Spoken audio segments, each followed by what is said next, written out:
बारिश निकलने के बाद छाते को कौन पूछता है?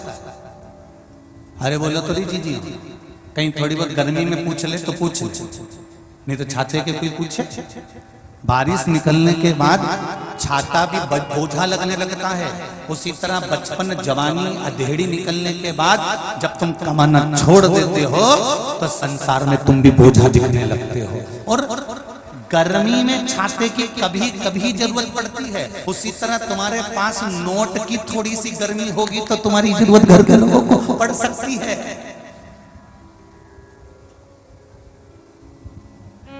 थोड़ा धन होगा तो तुम्हारी चल सकती है, थोड़ी संपदा होगी तो हो सकता है तुम्हारी चल जाए। गर्मी है थोड़ी सी तो चल जाए, पर ज्यादा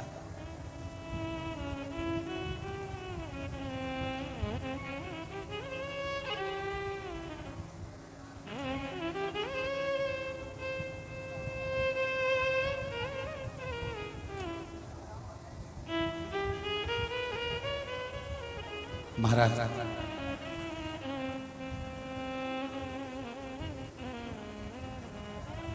थोड़ा सा अभिमान, थोड़ा सा अहंकार, थोड़ा सा काम, थोड़ा सा लोभ, थोड़ी सी तृष्णा, थोड़ी सी आसक्ति, थोड़ी सी वासना हमारे संपूर्ण जीवन को बर्बाद कर देती है। संपूर्ण जीवन।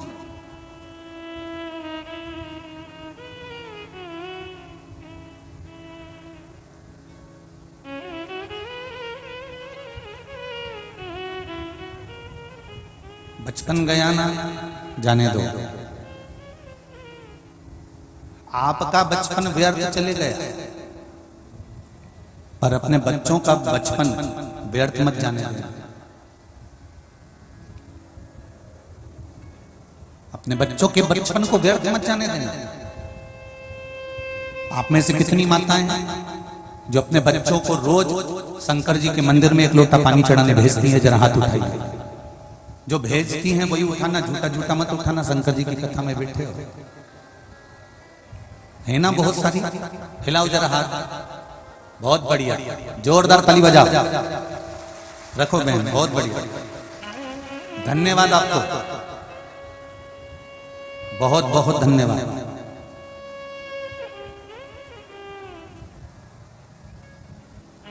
छोटे छोटे बच्चों को, अपने घर के बच्चों को संस्कारवान बनाने का प्रयास करो।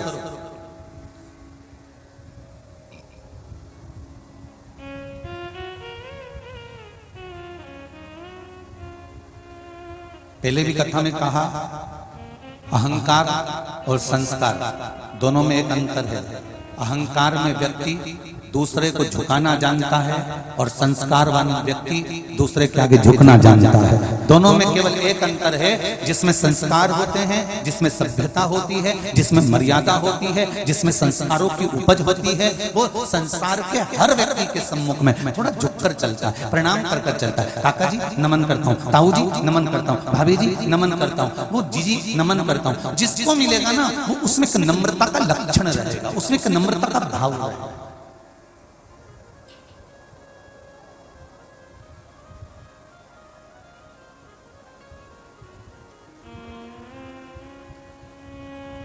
व्यक्ति की कीमत अच्छी जगह बैठने पर अच्छी हो जाती है और बेकार जगह बैठने पर बेकार हो जाती है।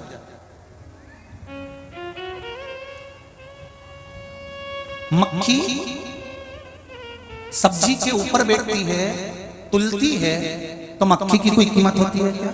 वही मक्खी जिसमें सोना तुलता है, उस सोने के ऊपर जाकर बैठ जाती है, तो सोने पर बैठते से मक्खी की कीमत बढ़ती कि नहीं बढ़ती? अपने आप बढ़ जाती है, क्योंकि मक्खी भी 50,000 रुपए तोला की हो जाती है। बैठ गई सोने पर, कांटा ऊंचा नीचा हो गया और मक्खी की कीमत बढ़ गई। उसी तरह आप कहाँ बैठ रहे हो, कैसा भजन कर रहे हो, कैसा सत्संग कर रहे हो, कैसे लोगों के साथ रह रहे हो, किनके घर में जाकर बैठ रहे हो, किनके साथ बैठ रहे हो, आपकी कीमत आप स्वयं बना सकते हो। एक बार जरा देखना, एक बार सुनार की दुकान पर जाकर बैठना, सोने चांदी वाले की दुकान पर जाकर बैठना, कितना आदर मिलेगा। कपड़े वाले की दुकान पर जाकर बैठो, कितना आदर मिलेगा। आओ जी जी, बैठो जी जी, जाओ साहब जीजी के लिए पानी लाओ, जाओ साहब जीजी के लिए चाय लाओ, बोलो साहब क्या दिखाऊं, ये साड़ी देख लो साहब, ये कपड़ा देख लो साहब, लो ये अंगूठी देख लो साहब, ये बाली देख लो साहब, कितना आदर मिलता है। और कभी वो बेवड़ों की दुकान पे जाके देखना, कभी वो मदिरा वालों की दुकान पर जाकर देखना, पूरा कांच से बंद, इतना सा छेद, मुंह में भी हाथ डाल दे कहीं का नहीं बजा। सब्जी की दुकान पर जाकर देखना, कोई तुमसे कहेगा आओ जीजी बैठो जीजी।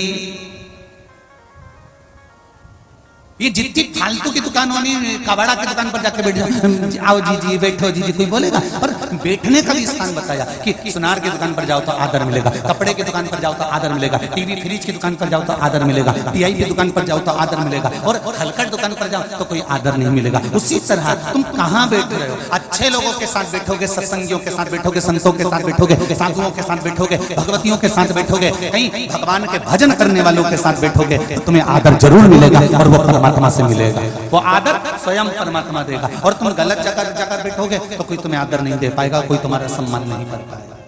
आप बैठ कहां रहे?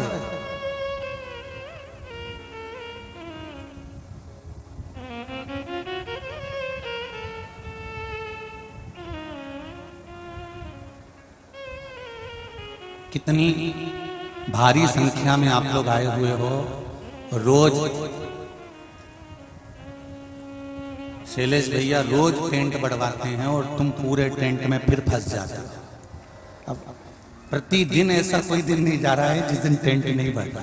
जितना बड़ा डूम ये लगा है उतना ही डूम के बराबर टेंट इधर लगा है, उसके बराबर इधर लगा है, और आज और बढ़ा दिया गया। उसके बाद इसको कहते हैं भगवान की भक्ति का एक फल। 42 डिग्री 43 डिग्री टेम्परेचर में भी आप आकर भगवान की भक्ति में बैठे हो, इससे बढ़कर कोई सुख नहीं।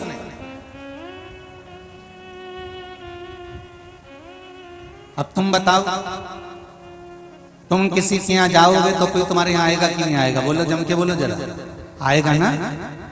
और तुमने तुम्हारी बहन की घर की शादी में तुम्हारी बहू को भेज दिया तो बहन क्या करेगी अगली बार? वो भी अपनी, अरे बोलो जम के, बहू को भेज दे। उसी तरह तुम अगर कथा में आए हो तो एक ना एक दिन मेरा देवाधिदेव महादेव भी तुम्हारे दरवाजे पर जरूर पहुंचेगा, ये निश्चित है, पक्का। अंत समय प्रभु आना पड़ेगा, वचन दिया तो निभाना पड़ेगा। आए ना आए प्रभु कुटुंब कबीला, आए ना आए प्रभु कुटुंब कबीला। अंत समय प्रभु आना पड़ेगा, अंत समय प्रभु आना पड़ेगा। वचन दिया तो निभाना पड़ेगा, वचन दिया तो निभाना पड़ेगा। हे परमात्मा, हम तेरे दरवाजे पर आए हैं, एक दिन तुझे मेरे दुख की घड़ी में तुझे आना पड़े। एक पत्र आया, देखिए बड़ा सुंदर।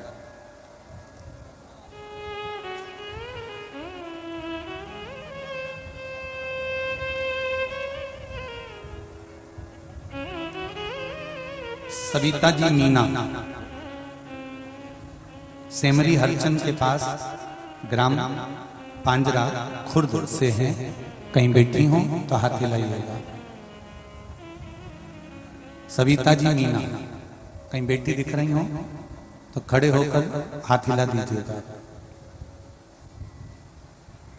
देखिए क्या कहीं बैठी है सविता जी मीना? बैठी है, उधर बैठी है, राइट वाले टेंट में है। दोनों हाथ हिला दो सविता जी। आपने लिखा है, गुरुदेव मेरे भाई को कैंसर बताया था, फिर हम भोपाल लेकर गए, बड़े बड़े अस्पताल में भी कैंसर बताया गया। डॉक्टर ने बोल दिया इन्हें इनके पास समय कम है, इनको घर ले जाओ, क्योंकि कैंसर भी 4th स्टेज पर पहुंच गया है। फिर हम अस्पताल से सीधे उनको घर नहीं ले गए, हम हॉस्पिटल से सीधे कुबेरेश्वर धाम सीहोर ले गए। गुरुदेव कुबेरेश्वर धाम सीहोर लेकर गए और वहां से हम रुद्राक्ष लेकर आए। उस समय पर कथा चल रही थी, कथा का स्मरण करा, उस रुद्राक्ष को लेकर आकर हमने उसका जल पिलाना प्रारंभ करा और शंकर भगवान पर 1 लोटा जल चढ़ाकर उस जल को पिलाना और बेलपत्र को खिलाना प्रारंभ करा। गुरुदेव, जिन डॉक्टरों ने कहा था कि कुछ ही दिन के मेहमान हैं, आज बाबा की कृपा से दूसरी जब जांच कराई तो बाबा ने ऐसी कृपा कर दी कि कैंसर ठीक होना प्रारंभ हो गया और मेरा भाई ठीक हो गया। ये पत्र लिखा। बैठो बहन, सविता जी मीना बैठी। हर हर महादेव। शिव की कृपा, सब समस्या का एक हल, 1 लोटा जल शिव को चढ़ाना प्रारंभ कर दो।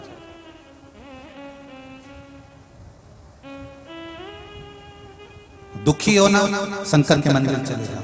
तकलीफ में होना, शंकर के मंदिर चले जाओ। शरीर में कष्ट हो रहा है ना, धीरे धीरे चले जाओ।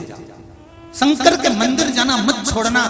तो यह विश्वास मानना, जब वो राजा श्वेत के प्राणों को भी बचा सकता है, जब वो राजा श्वेत के प्राणों को वापस ला सकता है, जब वो यमराज को भी मौत दे सकता है, जब वो मृत्यु देवी को भी मौत के घाट उतार सकता है, तो क्या वो तुम्हारे लिए केवल राजा श्वेत कर क्या रहा था?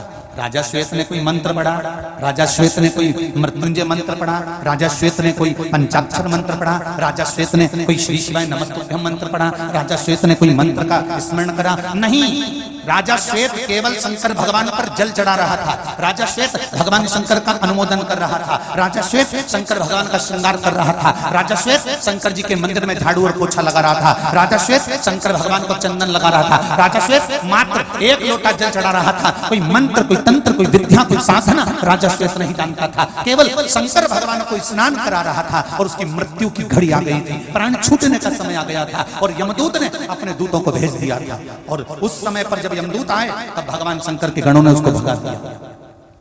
यमराज ने कहा तुम वापिस आ गए? हाँ, वहां पर शंकर जी के गण अंदर नहीं जाने दे रहे। यमराज ने तुरंत अपनी बेटी मृत्यु देवी को भेजा कि मौत तू डायरेक्ट जा और डायरेक्ट मार दे। तो मृत्यु देवी आई तो कार्तिकेय ने मार दिया। फिर आया यमराज तो शंकर भगवान ने उसको मार दिया।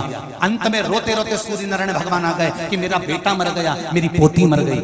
और शंकर भगवान ने मार दिया। मेरे बेटे ने गलती क्या करी थी? मेरे बेटे को तो आज्ञा दी गई थी ब्रह्मा जी की कि इनका अंतिम समय हो गया, उठा कर लिया।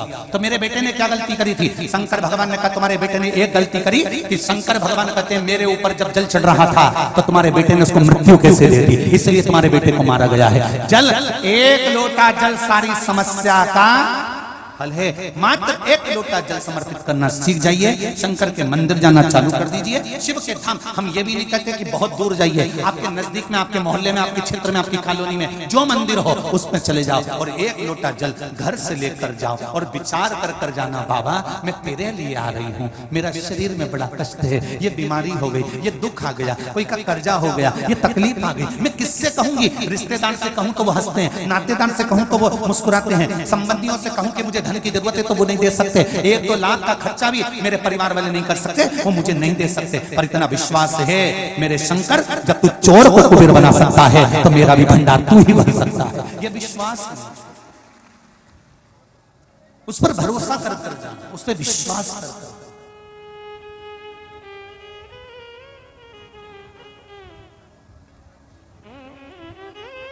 एक पत्र देखिए,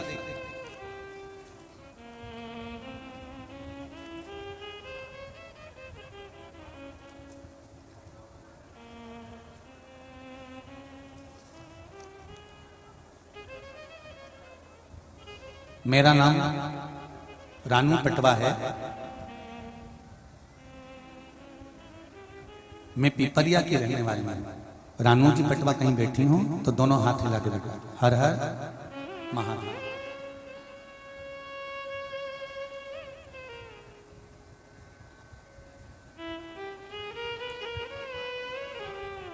पास में बैठी है, माइक पहुंचाएंगे क्या? माइक पहुंचाओ शिव। थोड़े नजदीक में है, इधर से ले जाओ, इधर से ले जाओ। पास में अगर कोई बैठा हो तो माइक भले दे दिया करो, पर दूर हो तो बड़ा मुश्किल पड़ता है।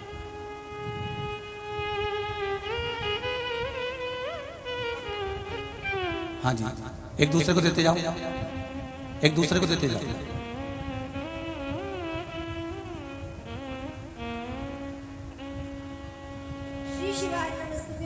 श्री शिवाय नमस्तुभ्यम बाबू, आपने लिखा है, कहाँ से आई हैं आप? पिपरिया से आई हुई हैं। क्या नाम है आपका? मेरा नाम रानू पटवा है और मैं सेंडरी की निवासी हूँ। अरे वाह, बाबा की कृपा हो बहुत बहुत। पिपरिया में है, मायका सेंडरी का। तो बड़ी खुशी हो रही होगी आपको, तो मायके में शिव महापुराण की कथा हो रही है। आपने लिखा है दीदी, मेरा 6 साल का बेटा है गुरुजी, जब उसने अन्न खाना शुरू किया, जब से उसकी पासनी हुई गुरुजी, उसको कब्ज की परेशानी घेर ली थी, तब से वो मल का त्याग नहीं करता था। मल का त्याग नहीं करता था, तो जो मल था वो उसकी उल्टी में, वोमिटिंग में बाहर आता था। मल का त्याग उसने कई सालों तक नहीं करा, सारे डॉक्टरों का इलाज करवाया। कहाँ कहाँ दिखा लिया था आपने? आसपास के सारे डॉक्टर्स दिखा दिए, नागपुर में बॉडी चेकअप सब करा दिया गुरुजी, कोई आराम नहीं लगा। फिर आपने लिखा है गुरुजी, जब कोई आराम नहीं लगा, 5 सालों में सारी दवाई मैंने अपने बच्चों के लिए करवा ली और पूरा नागपुर, इंदौर, भोपाल सबका वर्णन आप लिख रहे हैं, सब कुछ करा गया। गुरुजी, पिछले 1 साल से हम आपकी कथा सुन रहे हैं। कथा सुनने के बाद आपने भोलेनाथ पर जल चढ़ाने का वर्णन किया। भोलेनाथ पे रोज हमारे 33 लोगों का परिवार है, 23 लोगों का, सभी लोग जल चढ़ाने जाते हैं। जी जी, सभी जिसको भी समस्या है बस जल पिला देते हैं। तो ये जल आपने पिलाना चालू करा बच्चे को? अब क्या स्थिति है? बहुत अच्छा है गुरुजी। दवाई बंद हो गई उसकी, अब एकदम ठीक हो गया है।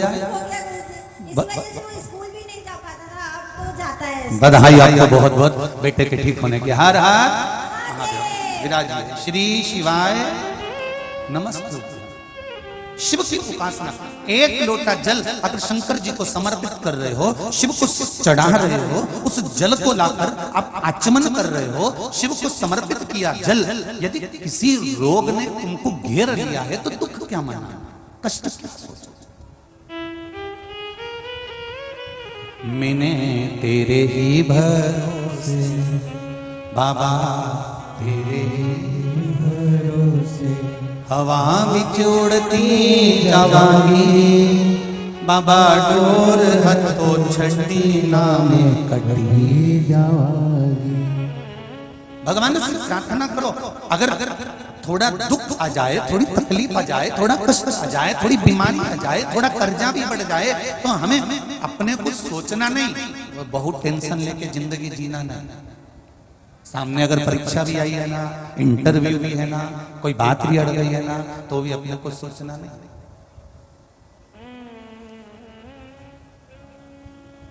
समस्या अगर खड़ी भी हो गई है ना, तो अपने को सोचना नहीं, अपने को तो उसके भरोसे पर। अब सौंप दिया इस जीवन का सब भार तुम्हारे हाथों में, हे हार तुम्हारे हाथों में, और जीत तुम्हारे हाथों में। जो जग में रहूं तो ऐसे रहूं, जो जग में रहूं तो ऐसे रहूं, जो जल में कमल का फूल रहे, जो जल में कमल का फूल रहे। मेरे अवगुण दोष समर्पित हो, करतार तुम्हारे हाथों में। अब सौंप दिया इस जीवन का सब भार तुम्हारे हाथों में। संपूर्ण जीवन का सुख उसके चरणों में सो दिया, संपूर्ण।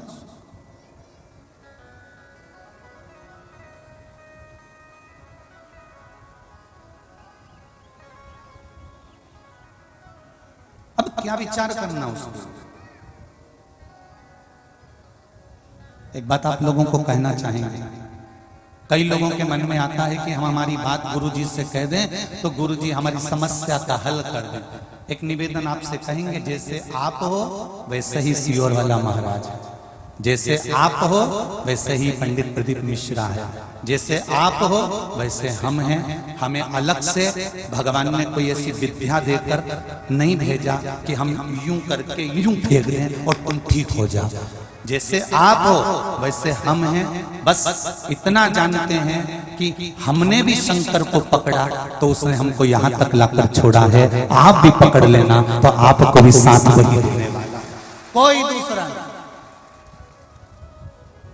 ना हमको तंत्र आता, ना हमको मंत्र आता, ना हमको साधना आती, ना हमको कोई विद्या आती। हमको तो एक चीज आती है, श्री शिवाय नमस्तुभ्यम। और ये श्री शिवाय नमस्तुभ्यम मंत्र कोई कहीं से हम इसको ढूंढ कर लेकर नहीं आए। ये तो शिव महापुराण की कथा, गीता प्रेस गोरखपुर की विद्येश्वर संहिता में अगर आपको ना मिले तो जिस शिव पुराण को हम पढ़ते हैं उसका ही हम फोटो दिखा देते हैं कि इस पुराण में से आप निकाल लेना, और दूसरी पुराण नहीं, इस पुराण में से निकाल लेना, और इसी पुराण में से निकालकर इस मंत्र को विद्येश्वर संहिता में गीता प्रेस गोरखपुर की में वेद व्यास जी ने लिखा है कि श्री शिवाय नमस्तुभ्यम वो मंत्र है जिस मंत्र की गणना कोई नहीं कर सकता, और उस मंत्र के बल पर सब कुछ हो सकता।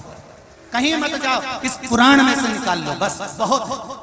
अगर कोई पूछे कि ये श्री शिवाय नमस्तुभ्यम मंत्र कहां से आ गया, ये सियोर वाला महाराज कहां से ढूंढ कर लेकर आ गया, तो आप बता देना कि गीता प्रेस गोरखपुर में से विद्येश्वर संहिता में से निकालिए, और कहीं नहीं संस्कृत पढ़ने की जरूरत नहीं, हिंदी में से निकालिए और निकाल कर उस मंत्र का स्मरण करना चालू कर दीजिए। कोई आपसे पूछे कि महाराज कहां कहां से बोलते हैं, तो हमने आजकल बोलने से पहले बताना चालू कर दिया कि हम इस पुराण में से बोल रहे हैं, जिससे आपको ढूंढने में दिक्कत ना, आप ढूंढ सको।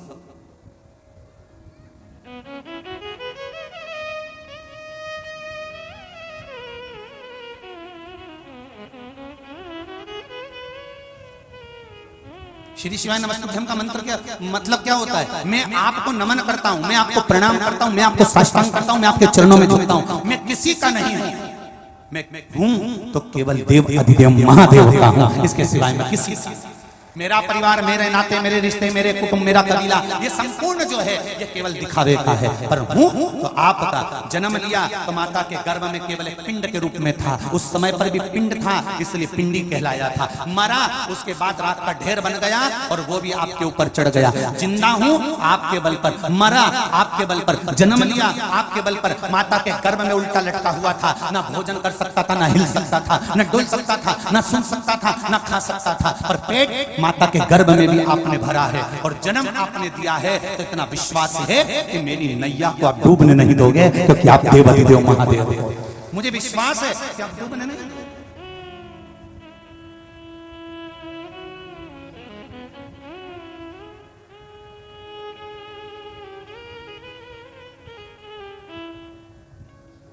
अगर किसी स्थान का एक नाम पड़ता है ना, कोई चीज अगर पड़ती है तो उसका स्मरण चित्त आनंद सुख देता है।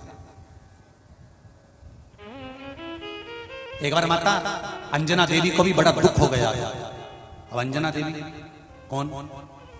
बोलो जम के बोलो। हनुमान जी की मां। अब जिनका पुत्र इतना वीर बजरंगी, जिनका पुत्र इतना बलवान, जो लंका में आग लगाया, हनुमान जी राम लक्ष्मण को कंधे पर उठाकर ले गए, नीचे पहुंचकर कहीं रावण से मिल गया है, एक गदा के बल पर सबको पछाड़ दिया। राम जी की विजय में हनुमान जी ने साथ दिया। जरा विचार करिए, उनकी माता को भी एक बार दुख हो गया था। संसार में जो जन्मा है उसको दुख तो होगा थोड़ा ना थोड़ा। मेरे राम जी को दुख था, सीता जी का परित्याग करा, सीता जी की अग्नि परीक्षा हुई, सीता जी लंका चली गई, कितना दुख झेलना पड़ा। बाद में पड़ा तो जमीन में माता जानकी जी चली गई। भगवान कृष्ण को कितना दुख झेलना पड़ा, अपने जन्म लिया कारागार में। जब इतना परमात्मा जन्म ले रहे हैं तो कारागार में जन्म लेना पड़ा। वहां भी बचते बचाते छुपाते हम गोकुल पहुंच गए, वहां से फिर मथुरा पहुंच गए, मथुरा से फिर द्वारका पहुंच गए। जरा विचार तो करो कितनी बार घर बदला। अब इनको किसने कहा था कि तुम्हारा घर अच्छा नहीं, इसमें वास्तु दोष है तो बदल दो? कोई ने कहा था भगवान को? नहीं। मथुरा में जन्म लिया, गोकुल पहुंच गए, गोकुल से जन्म लिया, वृंदावन पहुंच गए, वृंदावन से चले तो मथुरा पहुंच गए, मथुरा से फिर चले तो पहुंच गए द्वारका। और द्वारका में भी कौन सा सुख? सत्यभामा कहती है मैं सुंदर हूं, रुक्मणी कहती है मैं सुंदर हूं, जामवंती कहती है मैं सुंदर हूं। सब में अभिमान भरा हुआ था और भगवान कृष्ण सबको साथ रहे थे। शांति रखो। आंखें कहती है मैं बहुत सुंदर, हाथ कहते हैं मैं कितना सुंदर हूँ, पाँव कहता है मैं पावल बिछड़ी पहनने के बाद, महावर लगाने के बाद, मेहंदी लगाने के बाद कितना सुंदर लगता हूँ। नासिका कहती है मैं लौंग पहनने के बाद कितनी सुंदर लगती हूँ। कान कहते हैं मैं कुंडल पहनने के बाद कितना सुंदर लगता हूँ। नैनों में सुरमा लगाने के बाद नैन कितने सुंदर लगते हैं। ये शरीर 16,108 रानियां भगवान कृष्ण की है, शरीर की 16,108 नाड़ियां हैं। ये नाड़ियां कहती हैं मैं सुंदर हूं, शरीर कहता है मैं सुंदर हूं, पर कोई ये नहीं कहता कि इसके भीतर जो आत्मा है वो सबसे सुंदर है। उसकी सुंदरता से ये सुंदर नजर आ रहा है। उसके भीतर अगर गंदा होगा तो सब गंदा नजर आएगा, सुंदर होगा सुंदर नजर आएगा।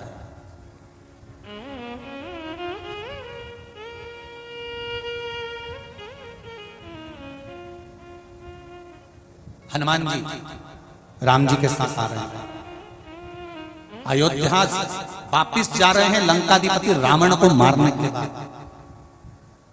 नर्मदा पुराण का ये सुंदर चरित्र, इस चरित्र को नर्मदा पुराण में लिखा गया है, जिसको बोला जाए पढ़ना हो तो उसमें से निकाल सकते।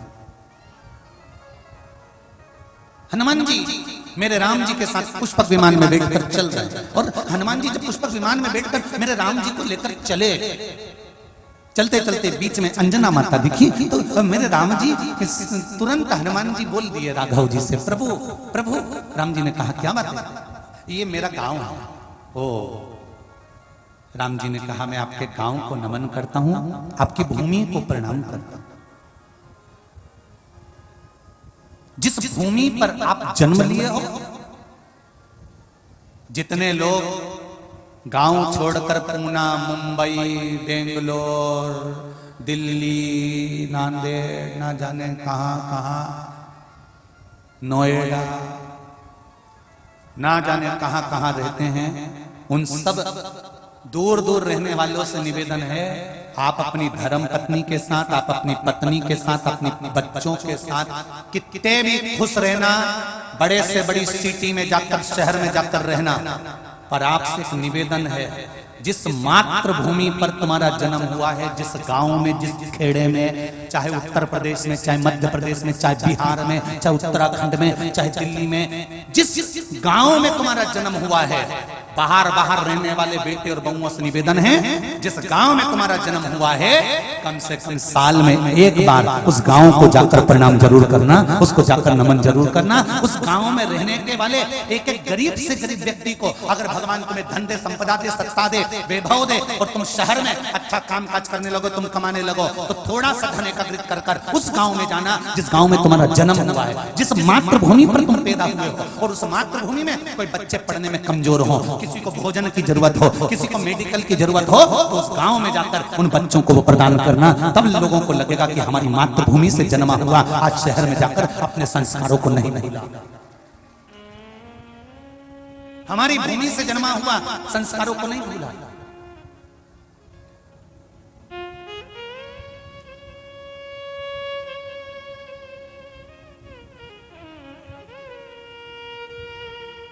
बद्री प्रसाद जी, रविकांत जी, सोनी जी को मैं धन्यवाद दूंगा, आपके बेटे शैलेश जी को धन्यवाद दूंगा।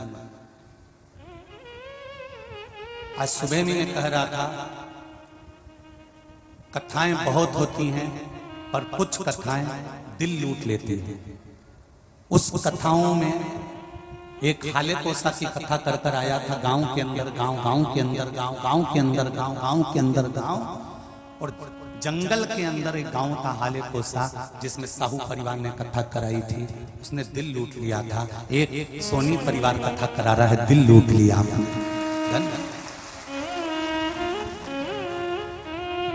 दिल लूट लिया।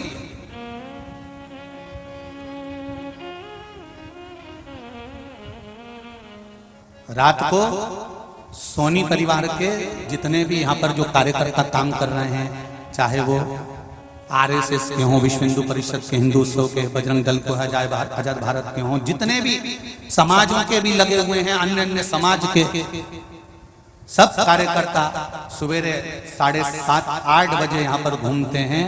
जो पंडाल में रात को रुकने वाले हैं उनको भोजन का टोकन दे देते हैं और रात को फिर आकर भोजन का टोकन दे देते हैं और भोजन कराकर रात को पूछने आ जाते हैं, आराम तो है, पानी की बोतल भर दें। मेडिकल वाले मेडिकल के पूछने आ जाते हैं। धन्यवाद देता हूँ साहब आपको, ऐसे यजमान मिलना बहुत कठिन है साहब, बहुत कठिन।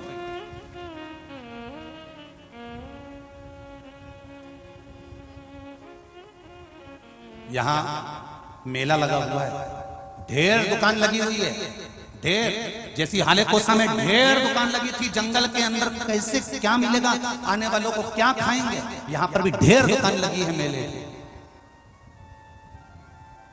एक मेले वाले से पूछा, तुमको यहाँ पर कोई दिक्कत? कहे गुरुजी, सोनी परिवार को हमारी तरफ से भी धन्यवाद देना, ना तो किसी से अठन्नी ली, ना किसी से चवन्नी ली और पूरा मेला लगवा दिया गुरुदेव, धन्य है, साधुवाद, बहुत बहुत धन्यवाद, बहुत बहुत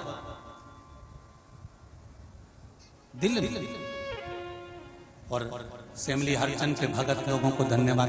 पूरी रोड के किनारे किनारे कोई रसना बांट रहा है, कोई बेले का शरबत बांट रहा है। और आज तो इतनी खुशी की बात कहूं मैं आपको, आते आते मैंने देखा सेमली हरचंद की कम से कम 70% दुकान दोपहर 2 बजे से पहले बंद होकर 5 बजे तक बंद रहते हैं। कथा सुन रहे हैं। अभी भी जितने लोग आए हो आप जाते जाते देखना, सेमली हरचंद की जितनी, और जिसमें अभी अक्षय तृतीया का समय चल रहा है, मार्केट का समय चल रहा है, पर दुकानों में ताले लगाकर वहां दुकान में बैठने वाला एक एक व्यापारी शिव महापुराण की कथा का आनंद ले रहा है। और धन्यवाद दूंगा, दुकान पर बैठकर कमाया वो पत्नी और बच्चों के लिए कमाया, यहीं छोड़कर जाना पड़ेगा। पर 3 घंटे की जो तुम 7 दिन की कमाई कर रहे हो, ये अपनी है, ऊपर तक जाएगी, छूटेगी नहीं।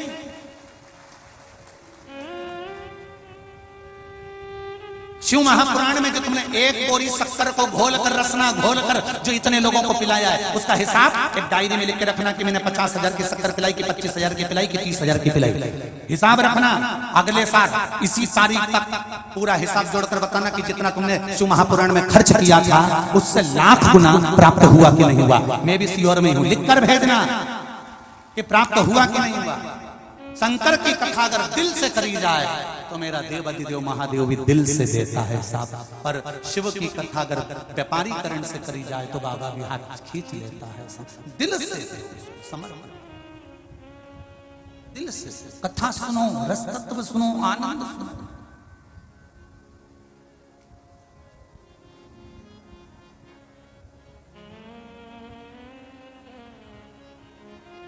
ये मौका नहीं मिलेगा बेसाख का। बहुत आनंद के साथ शिव तत्व को पहचानो। जल है गहरा नाव खुला,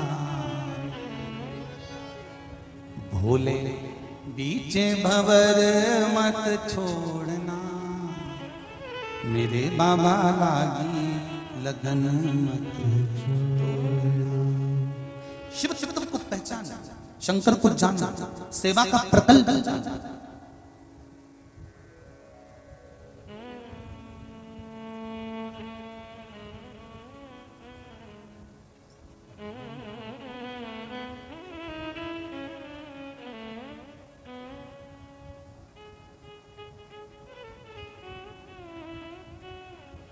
दिल से। कोई कह रहा था गुरुजी कथा भी आपने सेमली हरचंद में दी, कहीं हाले कोसा में दे देते हो, छोटे छोटे गांव में। कहाँ वहाँ व्यवस्था हो पाती है, कैसे व्यवस्था हो पाती है। यही कथा आपको पिपरिया दे देना था, बाबई दे देना था, नर्मदापुरम दे देना था, इटारसी दे देना था, शहर लगे हुए थे वहाँ दे देना था। कहाँ सेमली हरचंद। हमने कहा अब एक बार एक काम करो, तुम शहर में कथा कराते हो और एक गांव में जो कथा कराता है, एक बार उसकी गांव की कथा कर देखना, यहाँ टेंट के साथ दिल मिल जाएगा। यहाँ आओ तो पधारो, वो कहते हैं पधारो हमारा देश। आओ एक बार माता अंजना देवी के भी हृदय में दुख उत्पन्न हो गया। क्यों ना? आज माता अंजना देवी को देखकर हनुमान जी ने कहा ये मेरा गांव है। राम जी ने उसको प्रणाम किया। आपका गांव है? हाँ। अपने जन्म स्थल को, अपनी जन्मभूमि को भूलना मत।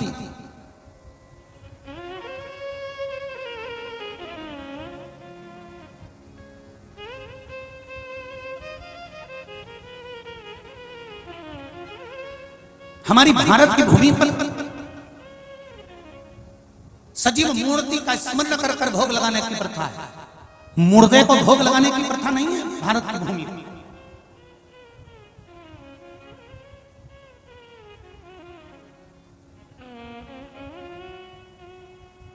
आप में से जितने लोग बैठे हैं, एक बात बताना जरा अच्छे से हो,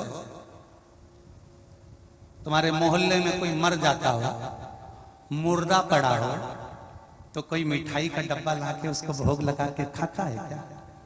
अरे बोलो तो, अरे अच्छे से बोलो रे सिमरी हरचन बाबा। नहीं ना, कोई मुर्दा पड़ा है, कपड़ा ढका है और उसके पास में तुम मिठाई लेके आओ और के नी काका जी के भोग लगाऊंगा, उसके बाद खाऊंगा। और मुर्दे को भोग लगा के कोई खाता? नहीं ना। सनातन धर्म के अंतर्गत मुर्दे को भोग लगाकर नहीं खाया जाता। दूसरे धर्म के अंतर्गत मुर्दे को भोग लगा के भले खाते हैं। समझ जाना, मैं बोलूंगा नहीं, उतने में समझ जाओ। हमारे सनातन धर्म में मुर्दे को भोग लगाकर नहीं खाया जाता, तो फिर दूसरे धर्म में जाकर मुर्दे को भोग लगाकर क्यों खाते हो? सनातन धर्म सजीवता का भाव देता है। सनातन धर्म सजीवता को प्रकट करता है। अगर आपकी माता जी हैं, पिताजी हैं, तो उनका जब जन्मदिन आए आप उनका हाथ मिठाई के डब्बे पर लगवाओ और वो मिठाई बांटिए, सजीवता का सुख होगा। मंदिर जाओ, देवी देवता को भोग लगाओ, बांटिए, प्रसाद का एक आनंद बढ़ेगा।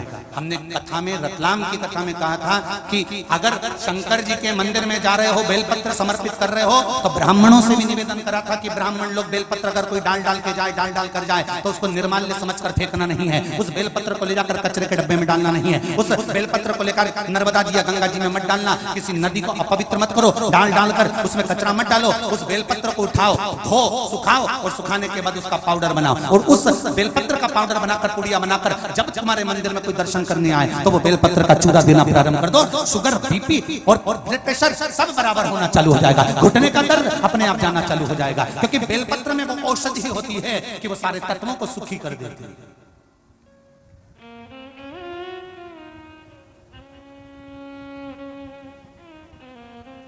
भगवान शिव की आराधना तो करो।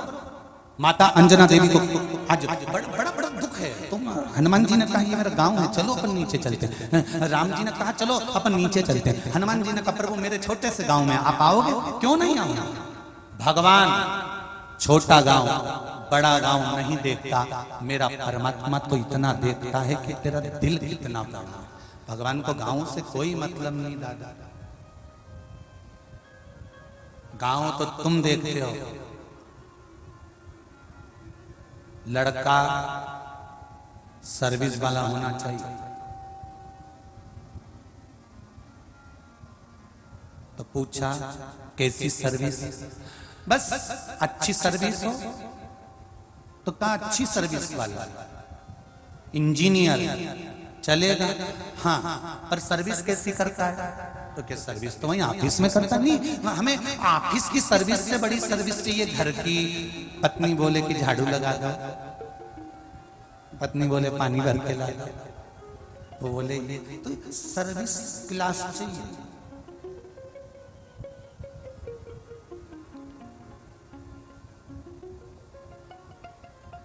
कभी कभी सोचने में आता है, कभी आप भी सोचना, चिड़िया देखिए आप लोगों ने? अरे बोलो तो जम के देखिए। हमें ये समझ नहीं आता चिड़िया कौन से कॉलेज में पढ़ी थी और इसने कौन सी इंजीनियरिंग की पढ़ाई करी थी कि चिड़िया अपना घोंसला बनाती है तो एक एक तिनका चुन चुन कर लाती है, कहां कैसे फंसाना है, किस तरह से घोंसला बनाना है। ये चिड़िया को कौन से इंजीनियरिंग कॉलेज में प्रवेश मिला था जहां वो सीख के आई थी? और क्या सुंदर घोंसला बनाती है चिड़िया, ऐसा सुंदर गोल गोल गोल गोल बनाती बनाती, पीछे से चपटा करती करती, अंदर से एकदम क्लीन बनाती बनाती, कितना सुंदर घोंसला बनाती। ये समझ नहीं आता चिड़िया कौन से कॉलेज में पढ़ने गई थी। तुम्हें मालूम है उस कॉलेज का नाम? चिड़िया कौन से स्कूल में पढ़ने गई? जहां सारे इंजीनियर फेल हो जाते हैं वहां चिड़िया अपना घोंसला बनाती है, एक एक तिनके से जोड़ जोड़ कर। क्या सुंदर बनाती है कि कोई इंजीनियर भी उसको नहीं बना सकता। चिड़िया किसी कॉलेज में पढ़ने नहीं गई, चिड़िया परमात्मा के कॉलेज में पढ़ी है और दिल से जो चीज बनाई जाती है उसकी आगे इंजीनियर भी फेल हो जाते हैं। दिल से बनाया आपको और हमको किसी इंजीनियर ने नहीं बनाया, भगवान ने अपने दिल से बनाया है। मैं कमलाबाई को बना रहा हूं तो लक्ष्मी जी बोली अच्छा बना ना हो, भगवान बोले दिल से बनाऊंगा तो चिंता मत कर। भगवान ने आंख ने मुंडा ने नाक सब बनाई हो, भगवान ने एक सांचे में नहीं डाला। सांचे में डालता एक जैसा तो सब एक जैसे नजर आते। चीन वालों को भगवान पैदा करता है तो एक सांचे से करता है, डब्बा बना के रखा है उसमें भर देता है निकाल देता है, वहां सब एक जैसे दिखते हैं। पर भारत के लोगों को भगवान एक सांचे में कभी नहीं डालता। भगवान को मालूम है ये मेरी भूमि है, इसको भारत माता कहते हैं, इसके लिए मुझे डब्बा और सांचा बनाने की जरूरत नहीं, सबका निर्माण मैं हाथों से करूंगा। कमला अलग बनाई तो बिमला अलग बनाई, यहाँ बैठी कितनी सारी एक एक भेरू का मुंडा देखो सब अलग डिजाइन का मिलेगा, और यहाँ जितनी जगदम्बा मिलेगी सबकी डिजाइन अलग अलग है, एक भी एक जैसी मिले ही नहीं, एक जैसी दिखे ही नहीं। भगवान लक्ष्मी जी भी बोली तुमने चीन में तो एक जैसे बना दिया है, तो भगवान बोले वहां सब यूं है। तो मूर्ति बनाने वाले आते हैं तुम्हारे इधर, आते हैं कि नहीं आते? ऐसी सांचे की मूर्ति लाते, पेटी में रेत को गर्म करके उसको गीला करके छप्पा बनाते, फिर उसमें एल्युमिनियम और पीतल घोल के और फिर उसमें डाल देते हैं, डालते से मूर्ति एक जैसी। ऐसी सांचे की ढेर सारी मूर्ति बनाती, ये सब चीन की है। पर भारत की भूमि पर जन्म लेने वाला एक एक बच्चा, भारत की भूमि पर जन्म लेने वाला एक एक सनातनी, भारत माता की गोद में जन्म लेने वाला एक एक व्यक्ति, जिसका निर्माण भगवान ने सांचे से नहीं करा, जिसका निर्माण मेरे भोलेनाथ ने अपने हाथों से करा है और पार्वती ने गोदी में झेला है। एक एक पुतले का निर्माण करा है और कितने जोरदार जोरदार पुतले तैयार करे। यहाँ देखो सबका कितनी जोरदार जोरदार डिजाइन है। कोई साड़ी का पल्लू यूज करके पहनी तो कोई यूज करके पहनी, तो कोई दो चोटी करे तो कोई एक चोटी करे, तो कहीं कहीं की चोटी गायब है। तो ये सब डिजाइन है।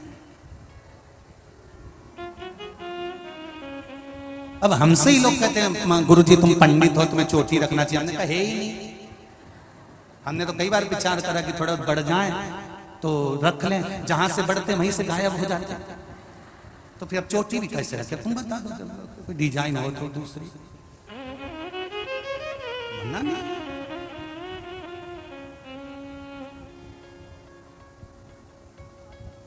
पहले सोचते थे यहां बांध लेंगे तो यहां के गायब हो गए, फिर सोचा यहां बांध लेंगे तो यहां के गायब हो गए।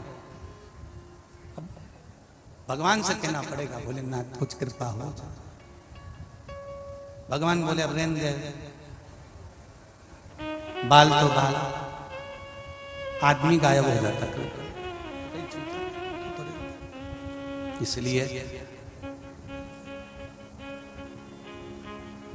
शिव का स्मरण, तेरे डमरू की धुन सुन के मैं काशी नगरी आई हूँ, तेरे डमरू की धुन सुन के मैं काशी नगर में आई हूँ। तेरे डमरू की धुन सुन के मैं काशी नगर भी आई हूँ। तेरे डमरू की धुन सुन के मैं काशी नगर में आई हूँ।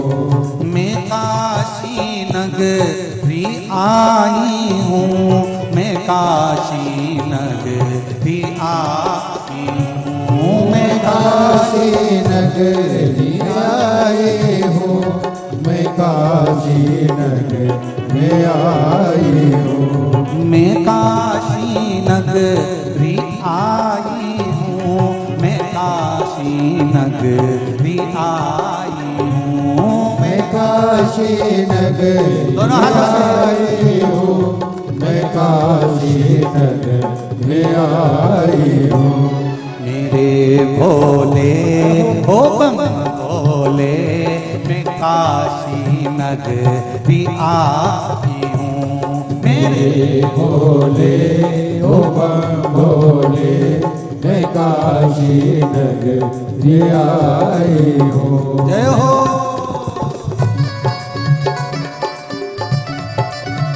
जय हो। शंकर भगवान की जय। हर हर महादेव।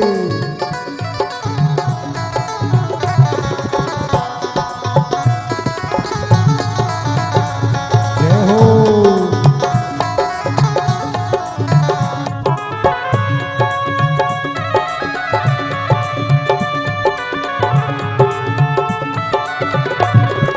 भोले हर हर भोले।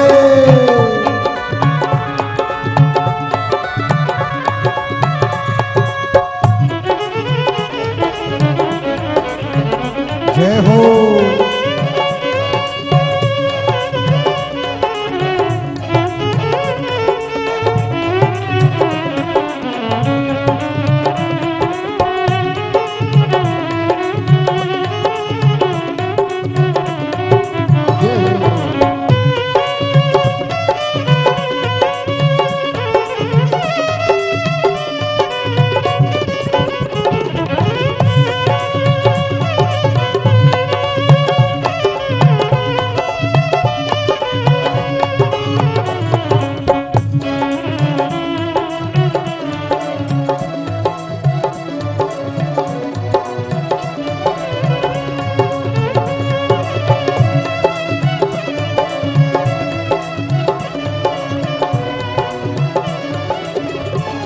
सुना है हमने ओ भोले तेरी काशी में मुक्ति है। सुना है हमने ओ भोले तेरी काशी में मुक्ति है। सुना है हमने ओ भोले तेरी काशी में मुक्ति है। सुना है हमने ओ भोले तेरी काशी में मुक्ति है। उसी मोक्ति हो पाने को मैं काशी नगरी आई हूँ। उसी मुक्ति को पाने को मैं काशी नगर में आई हूँ। मेरे भोले हो हम भोले मैं काशी नगरी आई हूँ। मेरे भोले ओ बम पीछे वाले दोनों हाथ से। मैं काशी नगर में आई हूँ।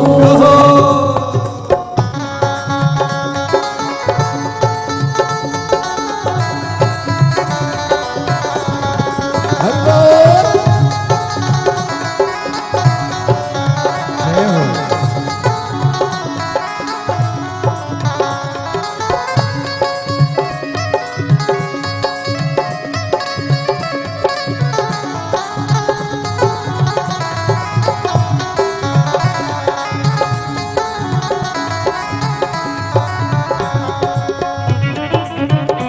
जय हो।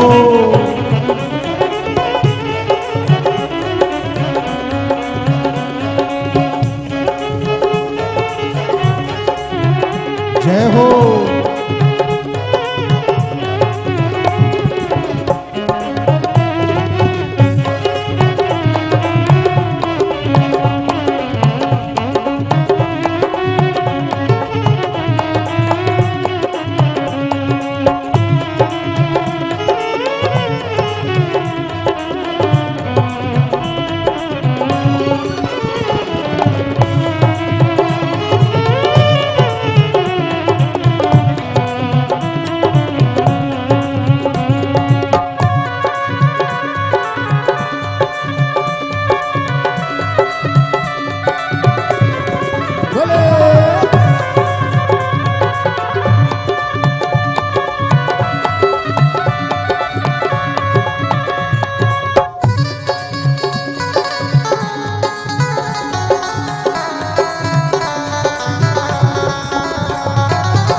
काशी में गंगा है। सुना है हमने ओ भोले तेरी काशी में गंगा है। सुना है हमने ओ भोले तेरी काशी में गंगा है। सुना है हमने ओ भोले तेरी काशी में गंगा है।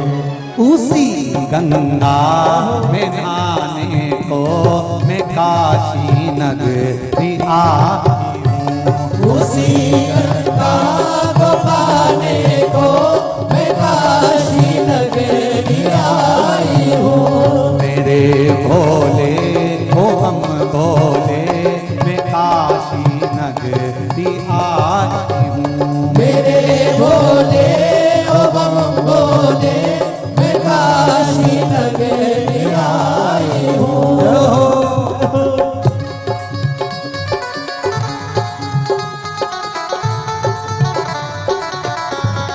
बोले बोले बोले बोले बोले।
तेरी काशी में गौरा है। सुना है हमने ओ भोले तेरी काशी में गौरा है। सुना है हमने ओ भोले तेरी काशी में गौरा है।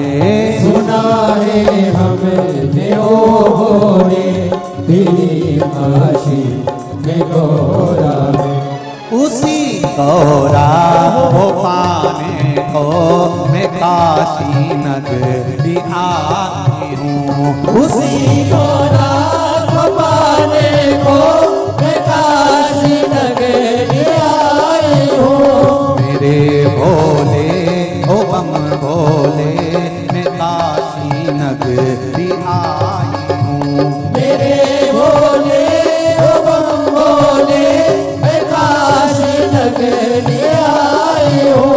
मेरे भोले ओ बम भोले मैं काशी नगरी आई हूँ। मेरे भोले ओ बम भोले मैं काशी नगरी आई हूँ। मैं काशी नगरी आई हूँ। मैं काशी नगरी आई हूँ। मैं काशी नगरी आई हूँ। मैं काशी नगरी आई हूँ। हर हर महादेव है। भगवान शिव की कथा को मेरे भोले ओ बम भोले मैं काशी नगरी आई हूँ। श्री शिवाय नमस्तु। श्री शिवाय नमस्तु। श्री शिवाय नमस्तु। श्री शिवाय नमस्तु। हर हर महादेव। भगवान शिव से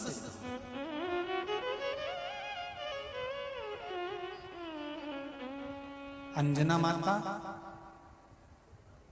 के पास मिलने के लिए हनुमान जी राघव जी को लेकर चले। अपनी मातृभूमि को प्रणाम जरूर करो, जहां जन्मे हो उसको नमन जरूर करो, उसके लिए कुछ करो।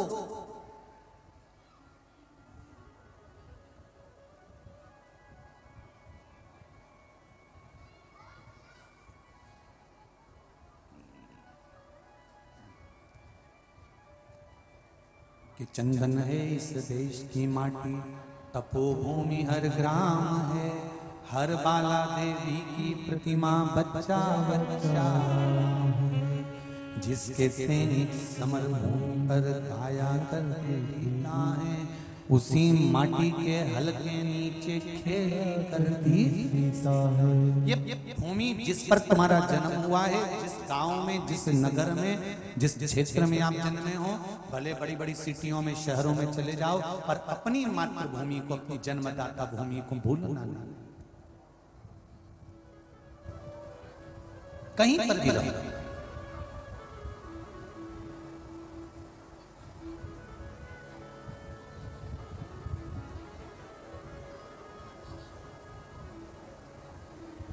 आज सुबह 10 बजे ऑफिस में फोन आया कि गुरुजी की कथा हमको ना जाने कहाँ का देश का नाम बोला था, विदेश में रखना है।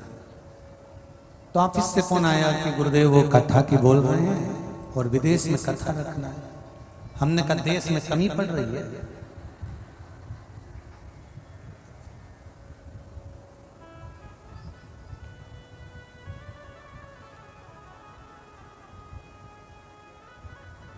देश में कमी है।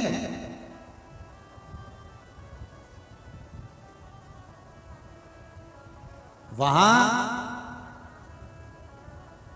भारत के लोग जो नौकरी करने जाते हैं वो केवल धन के चक्कर में जाते हों,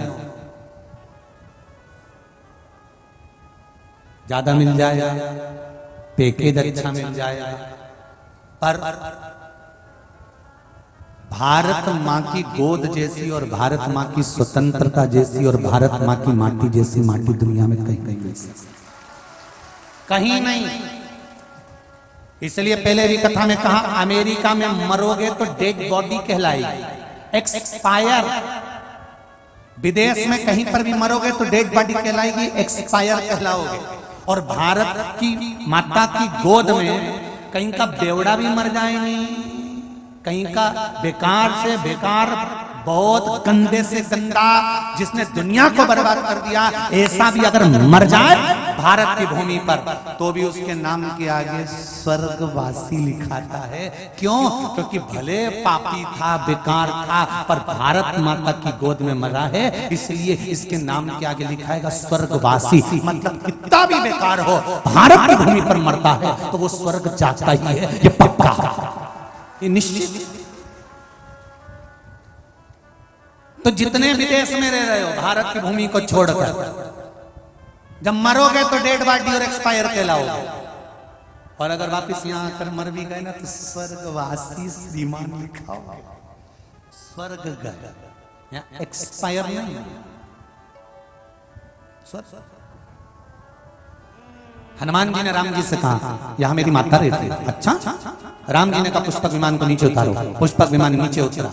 उतरते से अंजना माता ने जब राघव जी का दर्शन किया, नमन किया, प्रणाम किया, राघव जी ने अंजना माता को, लक्ष्मण जी ने अंजना माता को, हनुमान जी ने अंजना माता को। अंजना माता ने कहा हनुमान घर के अंदर कुछ भी नहीं है, मैं क्या दूं मेरे राघव जी को, मैं क्या खिलाऊं मेरे राम जी को, जल्दी जा तू कुछ कंदमूल फल लेकर आ। हनुमान जी कंदमूल फल लेने के लिए जाते हैं और हनुमान जी जब कंदमूल फल लेने के लिए गए, इतनी देर में अंजना माता आंख में जल भरकर रो पड़ी, बिलख पड़ी, आंखों से आंसू बहने लगे।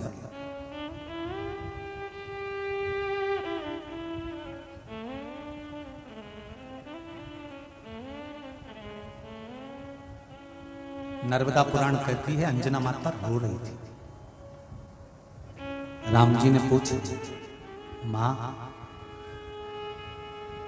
क्यों रो रही हो, क्या हो गया ऐसा? आज हनुमान ने मेरे दूध को लज्जित कर दिया।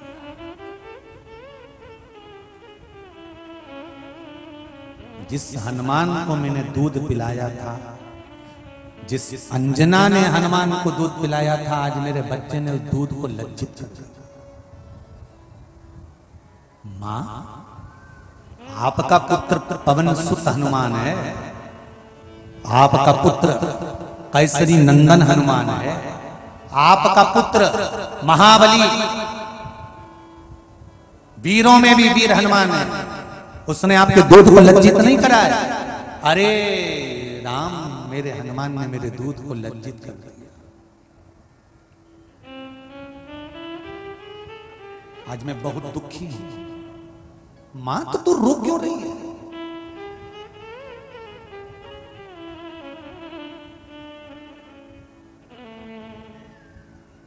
तू रो क्यों रही है? अरे उस मां को रोना ही पड़ता है जिसका पुत्र दूध को लज्जित कर दे।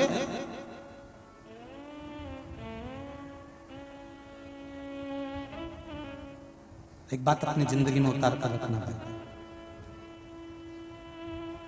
सनातन धर्म में पैदा हुए हो, सनातन धर्म की माता के स्तन का दूध पान करा, भारत की भूमि पर जन्मे हो, प्रयास करना इस सनातन धर्म की, चाहे भारत माता हो, चाहे घर की माता हो, चाहे बहन बेटियां हो, इनको लज्जित मत होने देना जिंदगी में। इतना ध्यान रखना,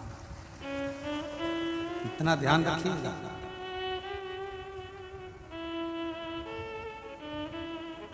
शर्म तो जब आती है जब एक सनातनी होकर, अपने धर्म का होकर अपने धर्म पर जब उंगली उठाता, सनातनी होकर सनातन पर जब उंगली उठाता, तब शर्म आना चाहिए। थोड़ा सा पानी अगर होए तो चुल्लू में भर लो, ने डूबी जी। सनातन धर्म का होकर सनातन धर्म पर जब उंगली उठाए तब दुख उत्पन्न होता है। आज रो रही है माता अंजना, आंखों से आंसू बह। मां तू रो रही, मेरे दूध को आज लज्जित कर दिया हनुमान जी ने। क्या लज्जित कर दिया? तो मां कहती है, अंजना कहती है, अरे राम, मैंने हनुमान को दूध पिलाया था और हनुमान का दूध पिया हुआ वो साधारण नहीं हो सकता, मेरे स्तन का दूध वो कमजोर नहीं पड़ सकता। हनुमान चाहता तो मैंने जो दूध पिलाया था उस दूध का बल इतना प्रबल था कि हनुमान जाता और सीता को लेकर आ जाता, रावण को मार गिरा देता, रावण को मार गिरा देता। पर आज दूध इसलिए लज्जित हो गया कि हनुमान सीता को लेकर नहीं आया, रावण को मार नहीं गिराया, और मेरे राम को अयोध्या से लंका जाना पड़ा। आज मेरा दूध लज्जित हो गया। इतने में तो लक्ष्मण जी बैठे थे, हंसने लगे। ओह, लक्ष्मण जी को थोड़ा सा अभिमतता था, थोड़ा सा अभिमान। लक्ष्मण जी को हंसी आ गया। लक्ष्मण जी थोड़े से अहम में आ गए थे। तो लक्ष्मण जी ने मन में सोचा, बताओ, अपने दूध का बखान कर रही है माँ। ये बुढ़िया में तो अक्ल ही नहीं रही है, इस बुजुर्ग में तो इसकी अक्ल चली गई, इसकी बुढ़िया की तो बुद्धि चली गई। खुद का बखान कर रही है, खुद के दूध का बखान कर रही है, खुद के वैभव का बखान कर रही है। लक्ष्मण जी ने मन में सोचा, इसमें अक्ल नहीं बची, इसमें विवेक नहीं बचा। अंजना माता ने आंख का आंसू पोंछा, लक्ष्मण जी की ओर देखा। तो लक्ष्मण जी की ओर देखकर अंजना माता ने विचार करा कि लक्ष्मण को अहंकार आ गया, इसको लगता है कि मेरे दूध में कमी रह गई और मैं अपना बखान खुद कर रही हूं। तब माता अंजना क्रोध में आ गई और अंजना माता ने अपने स्तन से दूध की धार फेंकी। जो स्तन से दूध की धार फेंकी, सामने एक विशाल पर्वत था। उस पर्वत में दूध की जब धार पड़ी तो पर्वत के 2 टुकड़े हो गए और उस दूध की धार से एक नदी प्रकट हो गई, जिसको दूधी कहा गया। जहां नर्मदा जी जाकर उससे मिली तो दूधी नदी का संगम कहला गया। वो साधारण नहीं है।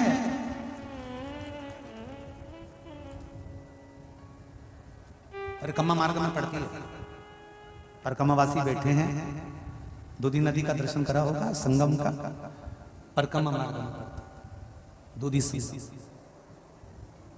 जो नर्मदा परिक्रमा करते हैं, हमारे बीच में भी परिक्रमावासी बैठे हैं, तो वहां दर्शन करते हैं। परिक्रमा मार्ग के मध्य में पड़ती है, जहां पर माता अंजना ने अपने एक स्तन के दूध की धार से सामने विशालतम पर्वत के भी 2 टुकड़े कर दिए। विशालतम पर्वत के 2 टुकड़े कर दिए। इतनी देर में हनुमान जी के कानों में गर्जना हुई, पत्थर के टूटने लगे।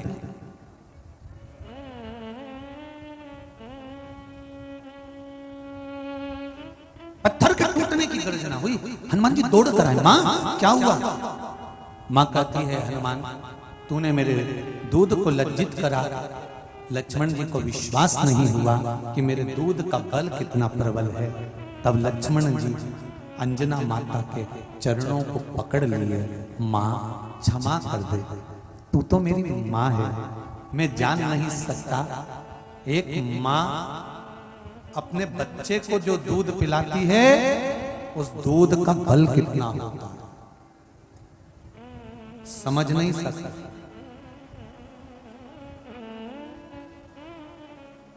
इसलिए कभी कभी लोग वो लाइन गाते हैं ना, तूने मेरा दूध पिया है तू बिल्कुल मेरे साथ।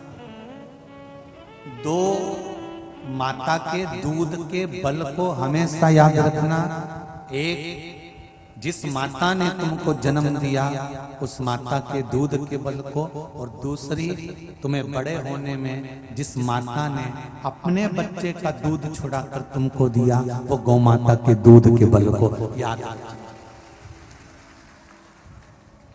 2 माता के दूध को भूलना नहीं।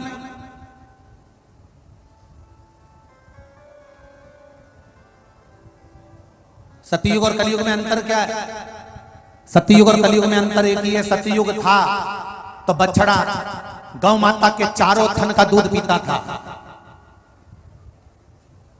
जम के बोलिए, कितने थन का? गौ माता के चारों थन का दूध पिए तो समझ लेना सतयुग था। त्रेता आया, बछड़ा 3 थन का दूध पीने लगा, 1 थन का दूध लोग निकालने लगे। द्वापर आया, बछड़ा 2 थन का दूध पीने लगा, गौ माता ने 2 थन का दूध दुनिया के लोगों को दे दिया। पर कलयुग आया, अब तुम बोल दो रे सेमली वाला, बछड़ा 1 थन का दूध पीने लगा। पर वारे कलयुग के लोग उसको एक थनका भी पूरा नहीं पीने देते, मुंडा लगाता है और छीन के ले जाते, निचोड़ के निकाल देते। ये कलयुग है। माँ के सामने बछड़े को बांध दिया जाता है, माँ बछड़े के लिए दूध देती है, दूध झड़ाती है, उसके बछड़े के सामने, माँ के सामने पूरा दूध नोच नोच के निकाल लेते हैं। और जरा से धन के चक्कर में, दूध बढ़ाने के चक्कर में, तो माल कमाने के चक्कर में एक बछड़ा तड़पता रहता है। और इतने चतुर, माँ भी चतुर है, उसने थोड़ा सा दूध खींच लिया अपने बछड़े के लिए, तो ये बछड़े को फिर छोड़ देते हैं। जैसे ही माँ दूध छोड़ती है, बछड़ा फिर हटा लेते, फिर निचोड़ लेते हैं। वारे कलयुग की औलाद, धन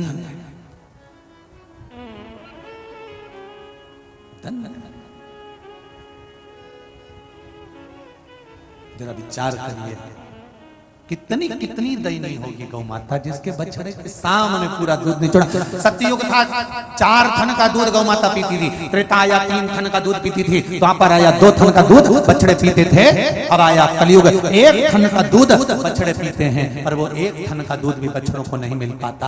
गौ माता पूरा तुमको दे देती है कि तुम सुखी रह लो। बस एक निवेदन गौ माता करती है कि मैं अपने 4 थन का दूध तुमको दे रही हूँ, बस इतनी कृपा करना कि मुझे किसी कसाई के हाथ में मत छोड़ देना। ये गौ माता विनती करती है, किसी कसाई के हाथ में मत।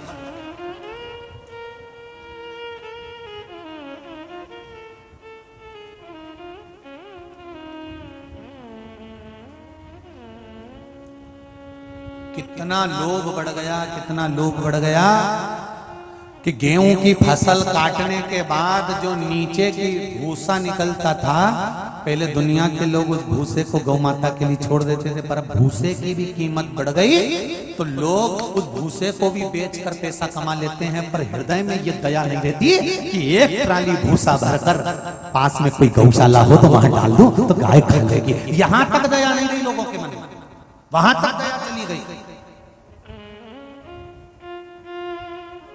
और जिन जिन के पास में जमीन है, तुम्हारे घर में जितनी गाय हैं उनके लिए भूसा रख लो, पर बाकी का भूसा एक ट्राली में भरकर तुम्हारे आसपास में जो गौशाला हो, तुम्हारे नजदीक में जो गौशाला हो, तुम्हारे पास में जो गौशाला हो, उसको ले जाकर एक ट्राली भूसा नहीं तो आधा ट्राली नहीं तो 2 बोरा भरकर भूसा उस गौशाला में पहुंचाना चाहिए, जहां गाय दिन रात आनंद के साथ पा सके, पुण्य मिले। गेहूं तुम रखो, भूसा भी तुम रखो, पर थोड़ा सा तो दे सकते हो, थोड़ा सा।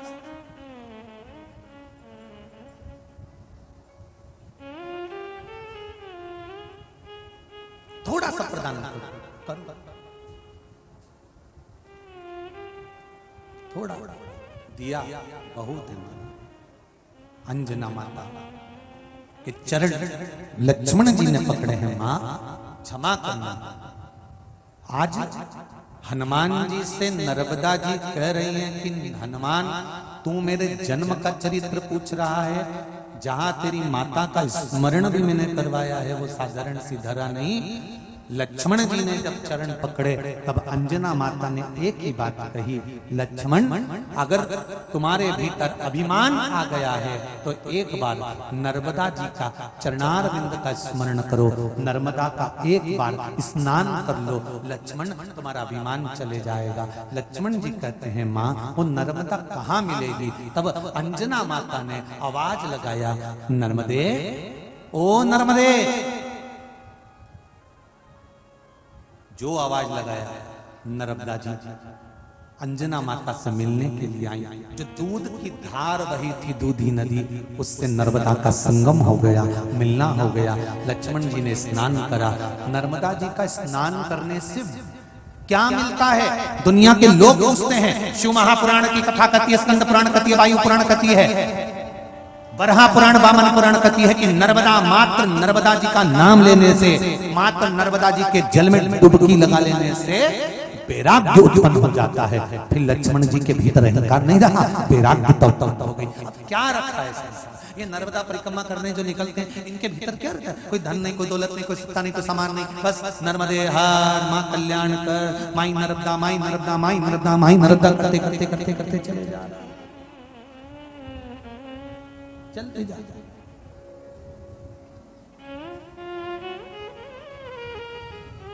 भक्ति का बल बढ़ा, विश्वास का बल बढ़ा, श्रद्धा का बल बढ़ा। और जहां विश्वास का बल बड़ा होता है, ये पत्र आया देखो,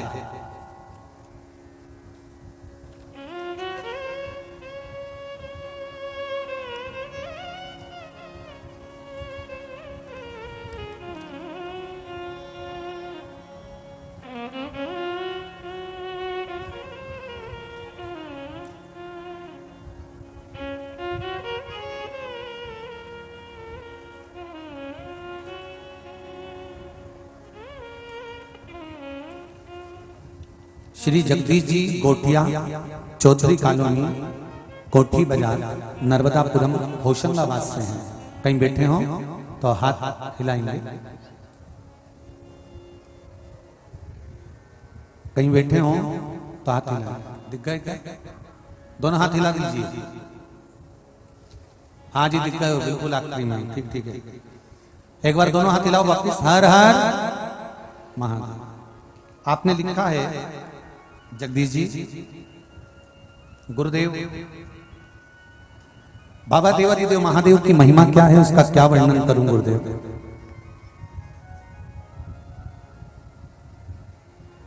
क्या महिमा कहूं, मुख से शब्द नहीं है।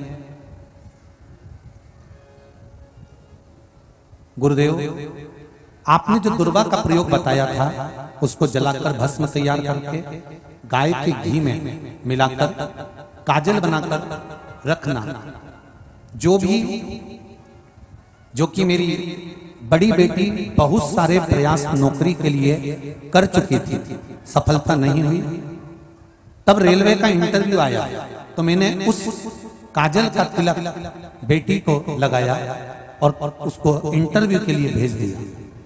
कंप्यूटर पर 5 मिनट का इंटरव्यू था, 3 मिनट 20 सेकंड में मेरी बेटी ने इंटरव्यू पूरा कर दिया और अधिकारी ने उसी दिन बेटी को नौकरी के लिए, ड्यूटी के लिए ज्वाइनिंग लेटर दे दिया। गुरुदेव आज मेरी बेटी मेट्रो ट्रेन में असिस्टेंट ऑपरेटर के पद पर उसको नौकरी मिल गई है। उसके लिए धन्यवाद देने के लिए मैं नर्मदापुरम से आया। दूसरा गुरुजी, मेरे तीसरे नंबर की बेटी स्पोर्ट में, वॉलीबॉल में नेशनल के लिए चयनित होना था। गुरुजी जिले से काफी लड़कियां थीं, तो गुरुजी वही काजल का प्रयोग, जो दुर्वा जलाकर काजल तैयार करना था, आपने कथा में बताया था, वो तैयार करा हुआ काजल मैंने उसको भी लगाकर भेजा, जिसका कैंपस ग्वालियर में था और वहां उस कैंपस में नेशनल के लिए चयनित होना था। गुरुजी बाबा की कृपा ऐसी हुई, उत्तराखंड रुद्रप्रयाग से मेरी बेटी को चयनित किया गया और मेरी बेटी अब नेशनल चैंपियन खेलने के लिए जा रही है। जोरदार ताली बजाएं। बहुत बहुत साधुवाद। अखबार में भी ये न्यूज छपी, उसका भी उन्होंने फोटो भेजा है, अखबार की न्यूज का। ये शिव, लोग कहते हैं शंकर जी को जल चढ़ाने से या सियोर वाला महाराज ना जाने कहां कहां के फालतू उपाय बताता रहता।